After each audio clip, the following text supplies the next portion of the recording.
मृत्यु के समय शरीर के इन छिद्रों से निकलती है आत्मा। इंसान के कर्म का इसमें होता है बहुत बड़ा हाथ।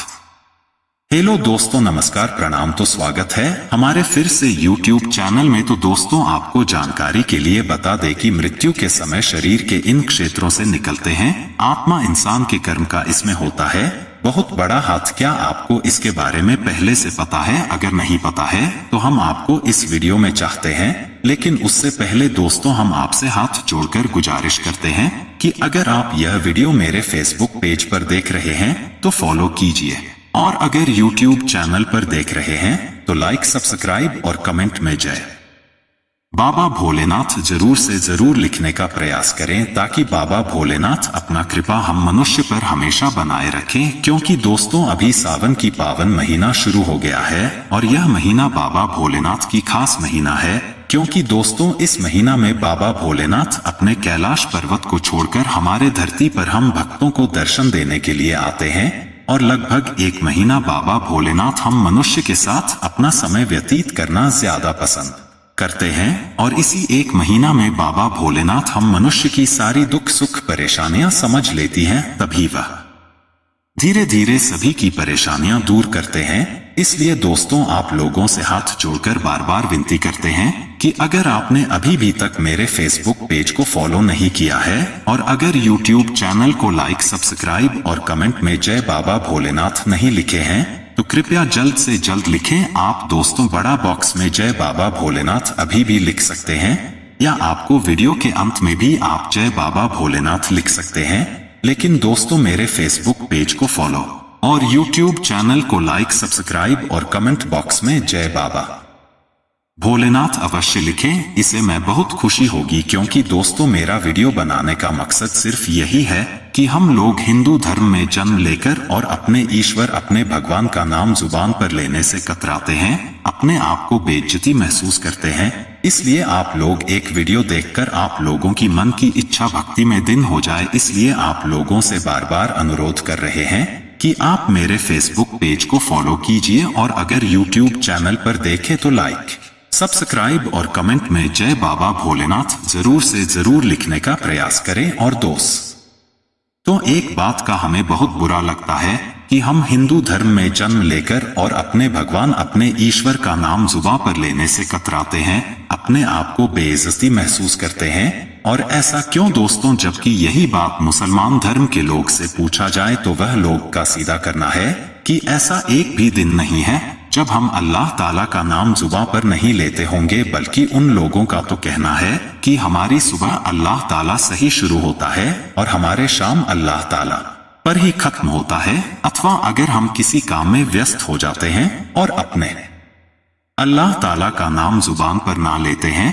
तो हम किसी भी समय में या फिर नमाज के समय में अल्लाह ताला का नाम ले लेते हैं, क्योंकि इससे हमें बहुत सुकून मिलता है और अल्लाह ताला हमारे फरियाद भी सुन लेती हैं।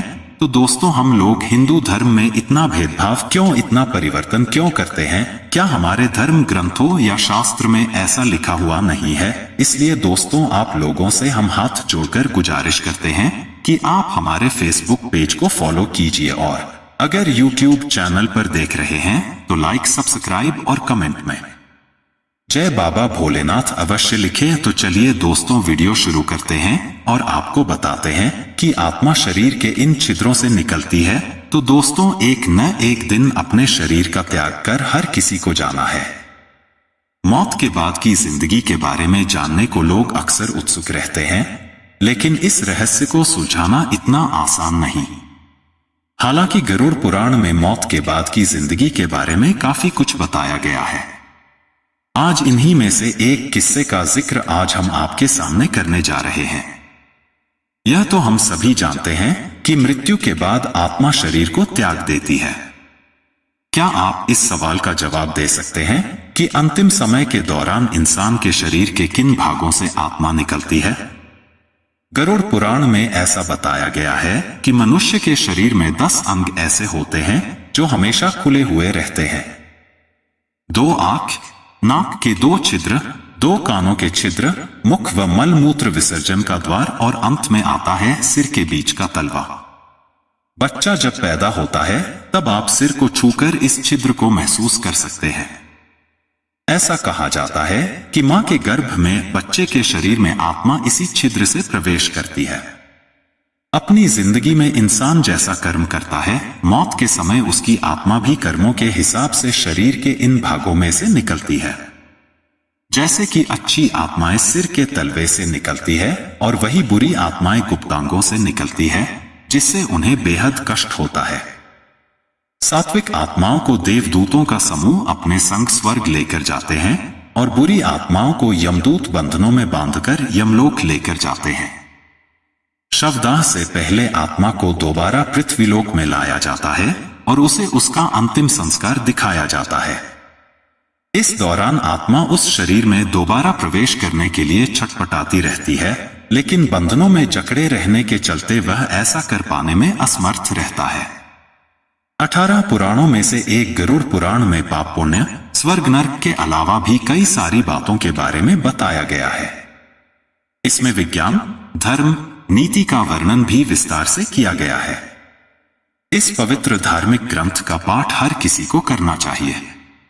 उत्सर्जन अंग से प्राण उस व्यक्ति के निकलते हैं जो जीवन भर सिर्फ अपने और अपने परिवार के लिए ही सोचता है, जन कल्याण नहीं करता, सिर्फ धन अर्जित करने में ही लगा रहता है, काम वासना में लगा रहता है। ऐसे लोग जब मृत्यु के समय यमदूतों को देखते हैं तो घबरा जाते हैं और उनके प्राण नीचे की ओर सरकने लगते हैं। इसके बाद प्राणवायु नीचे के मार्ग से निकल जाती है।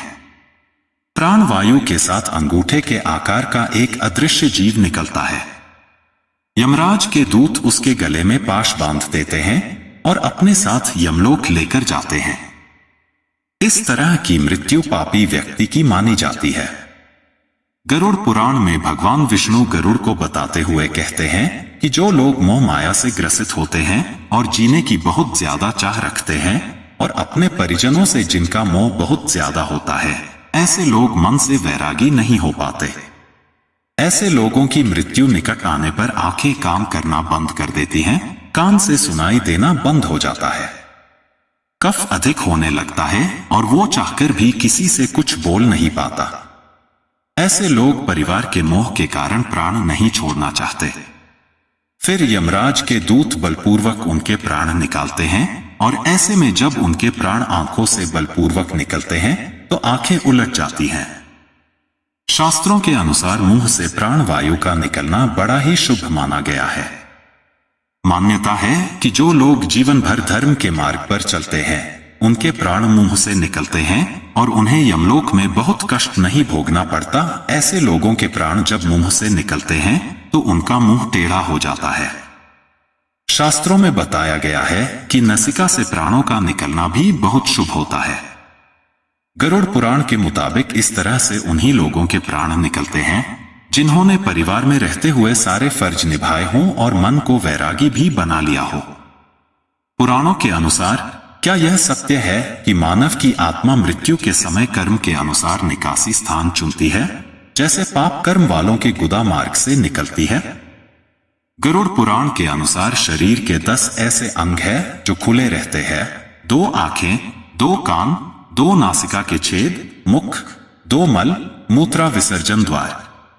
आखिरी द्वार है सिर के बीच तलवा। मां के गर्भ में बच्चे के शरीर में आत्मा का प्रवेश इसी रास्ते से कराया जाता है।